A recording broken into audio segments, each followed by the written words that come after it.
Some of Alexander and some of Hercules, of Hector and Lysander, and such great names as these. But of all... Hello and welcome to today's BattleMech presentation. Today we are going to be looking over the Phoenix Hawk. I keep saying Shadowhawk for some reason, but no, that's coming in later. Basically, we're doing a whole lot of the classics this summer, and by summer I mean our true summer, which is, temperature in the positive digits in Celsius. Yeah, we don't have the greatest weather around here, and the only real vacation spot I can easily get to is Gangtok, which is really not much better. The bosses keep telling me that I should take longer vacation, but then, a war happens, or a new customer shows up with, a cluster of BattleMechs. So I keep busy. The Phoenix Hawk is another mech that keeps me busy, but just because there's so many of them, and so many different variants of them. A lot of them are quite similar. You're going to see a lot of repetition in what we see today, but we're also going to see at some of the different variants of the Phoenix Hawk, but more than just variants, brand new versions of it, like the Lamb version, or the Bakaneko, and the Phoenix Hawk L as examples. So let's get into it. Scouting is a pretty rough job, especially if you're in a 9-meter tall humanoid robot. Well, sometimes they're not humanoid, especially those locusts, things like that. But, things get kind of weird. If you've got some modern equipment, like we do nowadays, stealth armor, ECMs, all sorts of stuff, it does work fairly well. The original Scout Squad, however, were really our three bug mech. The Locust for ground speed, with a top speed of around 130 kilometers per hour in a straight line. It can outrun quite a few tanks, most wheeled vehicle, especially on rough terrain. And, well, no, the other tanks are going to outrun it, but you're usually going to be able to outgun the other tanks in question.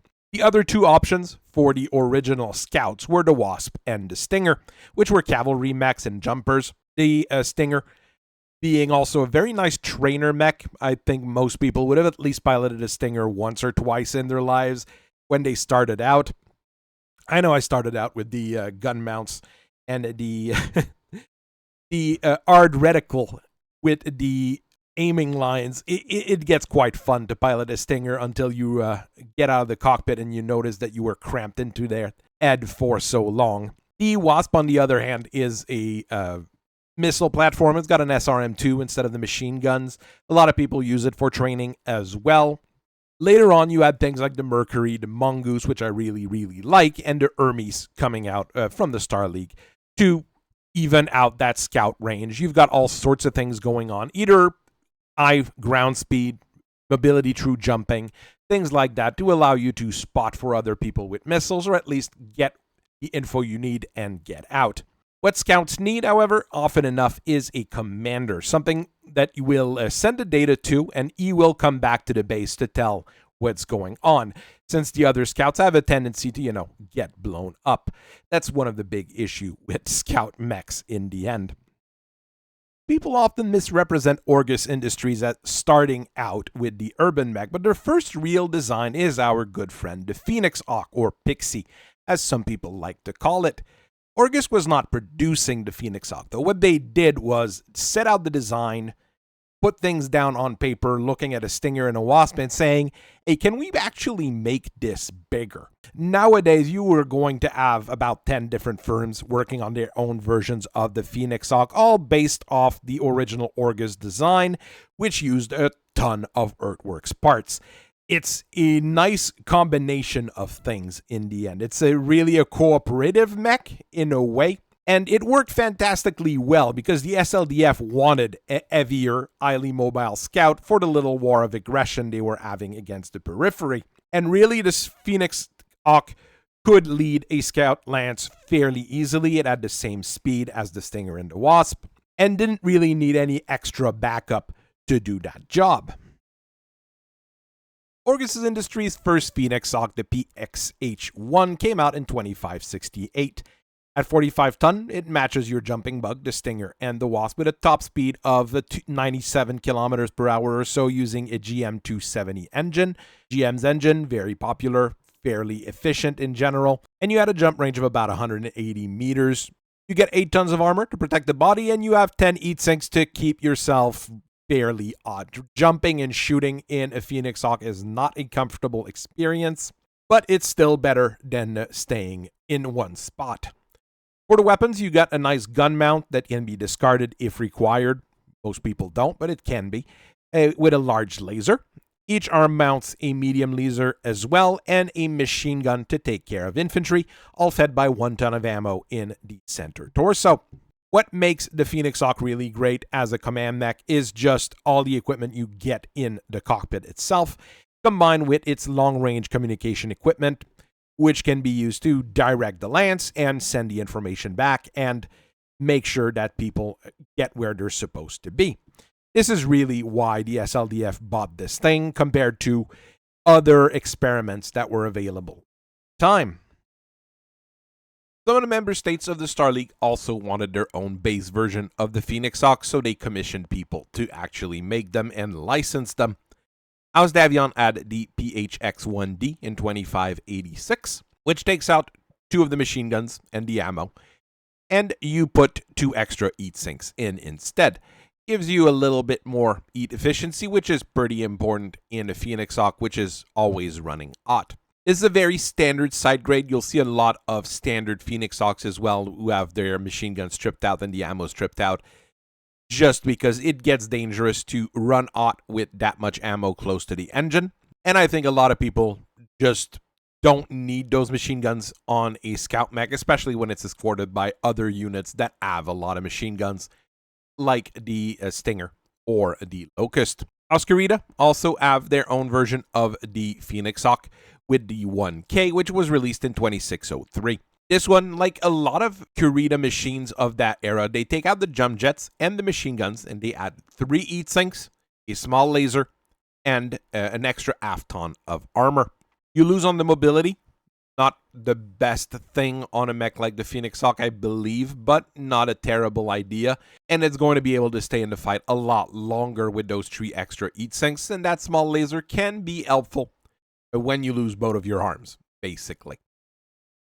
During the Star League era, there were also upgrade kits for the Phoenix Hawk that were available.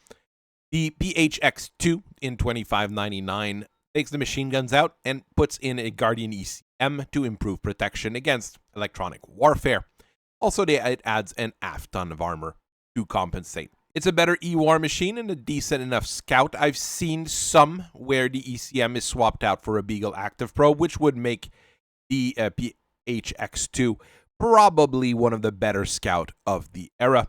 There is the 1B Special, which would be your Royal Phoenix Hawk, basically, which uses an XL engine and endo steel chassis. Your main gun is replaced with an ER PPC, and the right torso has a swivel mount ER large lasers. The heat sinks are set up as doubles, and there is still that Guardian ECM to protect the mech. It's not super heat efficient, even with double heat sink, because both that ER PPC and that ER large laser generate massive amounts of heat, but it's still a decent enough setup. The PHX-1C replaces the ER PPC with a snub-nosed PPC and an extra ton of armor. It was built in very small supply, but it is a lot more heat efficient as well. I think that's the better of the 2 special Phoenix Hawk, in my opinion.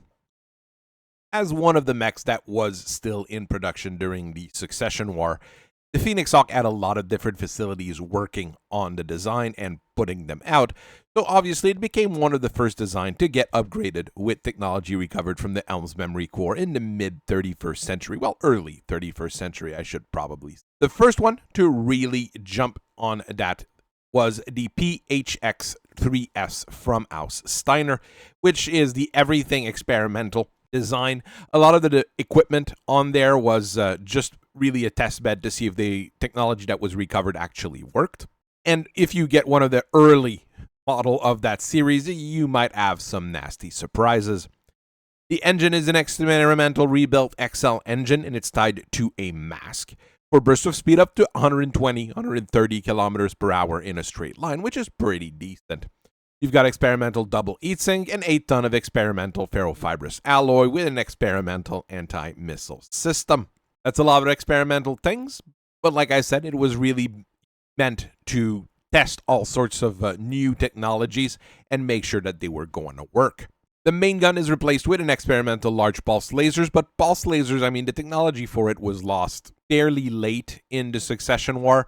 It was basically how to recalibrate the whole thing that needed to be rediscovered. So that one is probably the least experimental bit of that experimental machine. Things went on, things got a little bit less experimental in a way, but this was always brand new equipment still. In 3045, we've got prototype PHX-3M coming out, and it starts being far more common as time goes on. This Ausmeric upgrade uses an endosteel chassis and an XL engine to save on space and double heat sinks, all of which were still being recovered, but at this point, the hardest bit would have been to get the endosteel, because Merrick's mills for that were still extensively rare. Weapons-wise, you double up the main gun with a pair of ER's large laser from the Verse Optic, and the medium lasers are replaced with Martel medium pulse lasers. You keep one machine gun, and the other one is replaced with an anti-missile system. You're going to run extensively hot because of those two ER large lasers. I'd almost downgrade them to regular large laser just to save on the heat that it would generate. But as a scout commander, it still works really well, at least in my opinion. And with that anti-missile, you're fairly well protected, and just one machine gun should be enough to take care of infantry. In 3048, you get the Davion version of the upgraded Phoenix Hawk. Thanks to the help of NICE, they were probably the ones who had the best understanding of all that experimental technology, but they were the last one to bring that new out. Achernar are the ones who made this 3D version, and it takes a cue from the original 1D and the new 3M to mix things up a little bit. You get a pair of ER large laser and a pair of medium pulse laser, and you've got the anti-missile system to protect you against missiles. The machine gun are completely removed, and instead you get 2 extra double heat sinks, which is almost enough to let you shoot both those ER large lasers and stay decently comfortable, unless you're starting to jump around or shoot those medium pulse lasers, or if you're on a planet that's fairly hot, at least you get extra double heat sinks. Further down the line, you've got Kurita and Rasselhague Republic 3K version of the Phoenix Hawk that came out. Once again, evaluating what the others did and copying the parts that work. You get an XL engine, which is a bit fragile, but it's standard in all the Phoenix Hawks that we've seen at this point after the original versions, and it uses ferrofibrous alloy to increase protection on the body. You're cooled down by 12 double heat sinks, which is also pretty reasonable. For weapons, you get a pair of ER large lasers and a pair of medium pulse lasers, which is now pretty much standard on all the Pixies, but it doesn't have any anti-infantry weapons or that anti-missile. Once again, a situation where those ER large lasers should probably be downgraded to regular large laser just to save on the heat, but I think it is a quite functional design. The next group of Phoenix Hawk comes from that Project Phoenix weapons program that came out just a little bit after the clan invasion. The body kits on these Project Phoenix designs are a little bit different, but the core elements of the Phoenix Hawk remain the same. House Liao was one of the first ones to do so with the Phoenix Hawk 4L. The endosteel chassis is on there, but you've got a standard engine rather than an XL, and it was one of the first mech using stealth armor and a Guardian ECM to increase its protection. For weapons, it's also nothing special. You've got an ER large laser as a main gun and 2 ER medium lasers as backup, with that paired machine guns to take care of infantry. With the stealth armor and its speed, the 4L Phoenix Hawk is fairly well protected. And in terms of weapon, well, it is functional, but might not be as accurate as some of the other designs. And you're going to be able to take care of infantry quite well here, and this was a big concern for House Liao at the time. In 3067, the Federated Sun came out with the 6D series for the Phoenix Hawk. It uses 10 tons of standard armor, so it's probably one of the best protected one, and it goes regular standard Pixie speeds. Where it is a little bit different is that it uses a targeting computer clone. Well, it's a targeting computer by Inner Sphere standards, so a little bit heavier than the clan version of it, to guide fire for an ER PPC and 4 ER medium lasers. You only get 12 double heatsinks, so you will cook alive if you start shooting everything. But if you bracket fire or if you know what you're doing, you should be fine. And with that targeting computer, well, you are going to be fairly accurate even if you're jumping around. In response to that, even though the Fedcom Civil War was dying out, the Lyran released their own version of the Phoenix Hawk with the 7S. Unlike most modern Pixies, this one uses a light engine, a little bit safer than that XL, and also adds a mask to boost ground speed to get to that 130 km/h range in a straight line. For weapons, you get a large pulse lasers and 4 medium laser distributed evenly between the arms and the side torso. You get a bonus small laser in the head and 9 tons of ferrofibrous armor. Not a terrible setup. I do think the light engine is a good idea to increase on the protection. Not sure the mask was really essential on this design, but it's not a bad inclusion either. 3067 was a big year for the Phoenix Hawk as Comstar also released the 7CS series. At the core of the design, you've got an improved C3 computer and an improved NARC missile beacon launcher, really helping this become a bombardment guide mech. You're literally based on getting close to something, narking it, and making sure you stay close so the other mechs in your lance with C3s know where you are and where the target is and just shoot as many missiles as possible on it. For weapons, it still packs in ER large laser and 2 ER medium lasers, so you get the same kind of firepower as a mid-tier Phoenix Hawk from the earlier eras, and you're cooled down by 10 double heatsink, so you're not going to run terribly hot unless you're not being careful. I do enjoy this particular design. Of course, nowadays, C3I computers are not as common unless you're part of the corporate alliance, and improved NARC beacons are kind of expensive to find and produce, but they're still in production in a few select locales. So it's easy to keep this machine maintained fairly well. And finally, in 3067, again, you get the Project Phoenix official machine, the 3PL series. PL for pulse lasers. You get 9 tons of standard armor, cooled by 12 double heatsinks. It'll stick around a decent amount of time.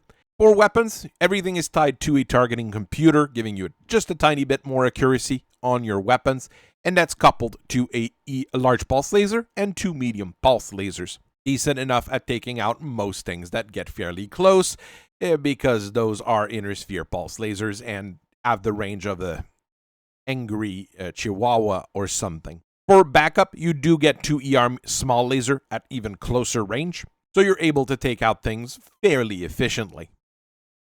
Alright, further down the line in 3069, the Capellans launched an upgrade kit for the 4L series with the 5L series. What you do is replace the main gun, the ER large laser, to a proprietary plasma rifle with 2 tons of ammo. To make room for it, you take out the machine guns, an heatsink, and a jump jet. You're a little bit less mobile, you're going to run fairly hot with that stealth armor and that plasma rifle, but still, it needs to be tested, that particular new weapon, and plasma rifles are really efficient in the long run. Honestly, I would have just stripped out the jump jets completely and kept or added heatsink, something along those lines. I'm not a Liao designer. I really wonder what they were thinking at the time. In 3070, we've got a Phoenix Hawk coming out of Auskerida with the very mobile 7K series. It's really mobile because they loaded up with 9 improved jump jet, giving you a top mobility ear of 270 meter of jump range. For weapons, though, you only have a snub-nosed PPC and an ER medium laser, all tied to a C3 slave. Even though it has 8.5 tons of armor, it's well protected, but you're not going to be able to deal a whole lot of damage with it. It does improve its work as a scout, but I'm not sure it's the most efficient employment of Phoenix Hawk in the long run. One of the newest design came out in 3140 with Earthworks 9 series Phoenix Hawk. Ground speed remains the same, but you get 240 meters of jump range with 8 improved jump jet, because I guess they didn't want to go with the full 9.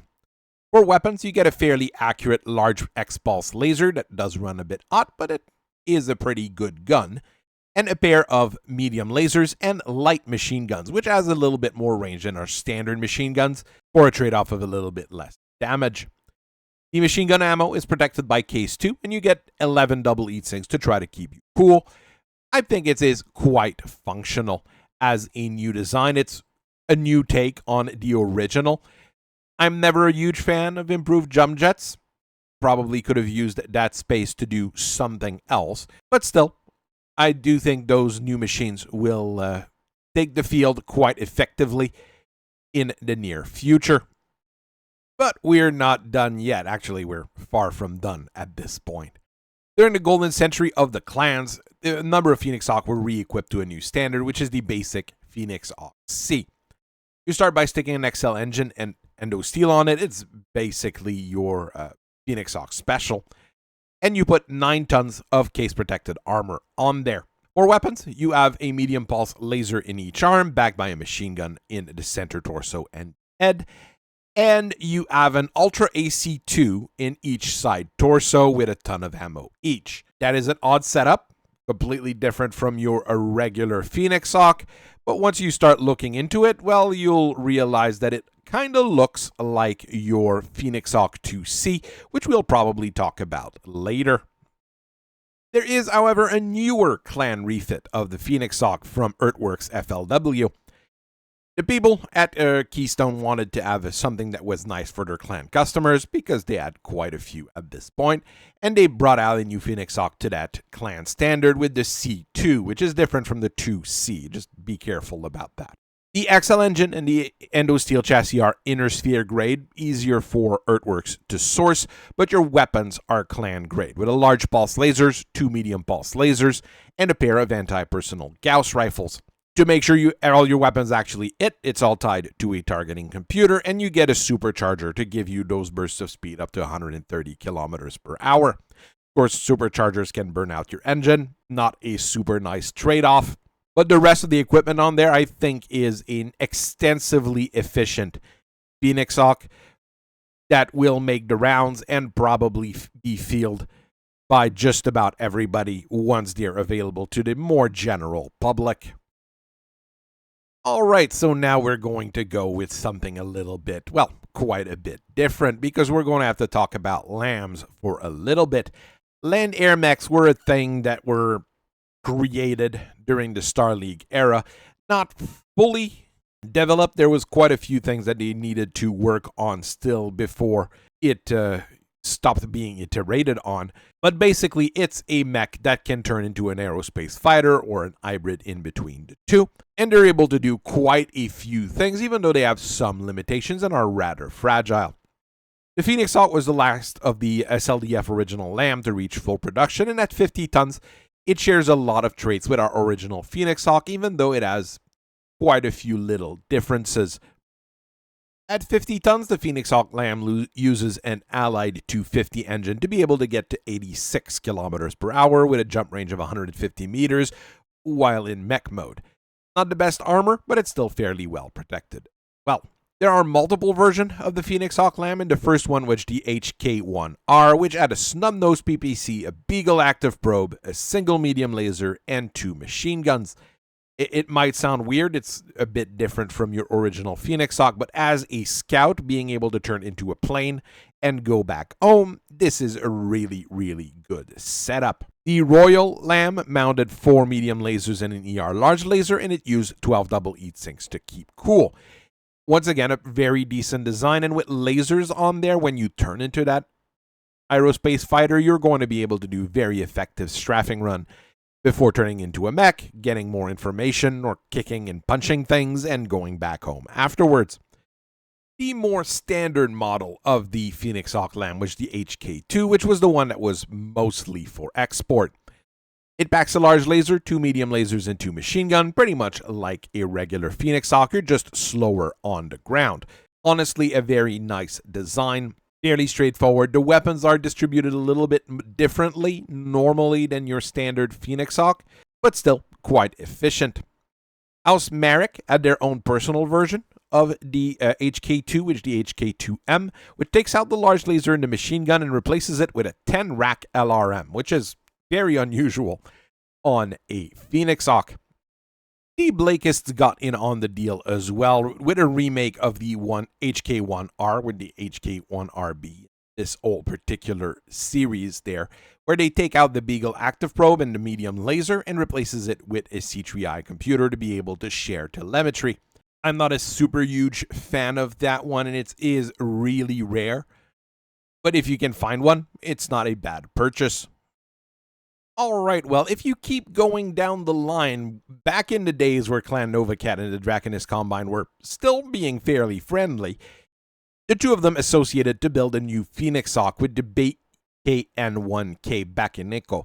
Basically, it's probably the last piece of goodwill between the two organizations. At 55 tons, it is heavier than your standard Phoenix Hawk, but it's also just as fast with a 330 XL engine in an inner sphere graded endosteel chassis. Everything is tied to a mask as well, so you can get up to 130 kilometers per hour when required. It's pretty well armored with 11.5 tons of armor and case to protect the ammo, and the PPC capacitor, because that's what the main weapon is going to be. You get 10 double heat sinks to try to keep it cool, and it's not going to be super efficient, but it's better than nothing. In terms of weaponry, the Bakineko really reminds me of some of the 275 Mafia mechs. The main gun is a large pulse laser. It's clan graded, so you get a decent range and decent firepower. And it's backed by a PPC cap, light PPC in the opposite arm, which gives you a very good punch, not as often as other guns. The ED has a ER medium laser that is backing everything up. It's clan graded or inner sphere graded, depending on when you buy the model. Basically, always have a look at the serial numbers. And to support this, you also get a pair of Shigunga Light 3-tube MML, which allow you to shoot both LRMs and SRMs. They're very small tubes, so not the best thing around. If you're going to use those with LRMs, probably want to put smoke or maybe some kind of mine ammo with it just to be more useful. As a straight up weapon, 3-tube MML, 4 LRMs is pretty useless. Alright, still in the Draconis Combine in 3116, Cosby Myomer Research started building a brand new design based on the Phoenix Hawk with the PHX-11K Phoenix Hawk L. At 35 ton, it's actually a light mech rather than a medium mech. It's the opposite of the Bakineko. You go down 10 tons rather than going up 10 tons. But it shares the same speed profile as the original Phoenix Hawk, 96 kilometers per hour, 108 jump range.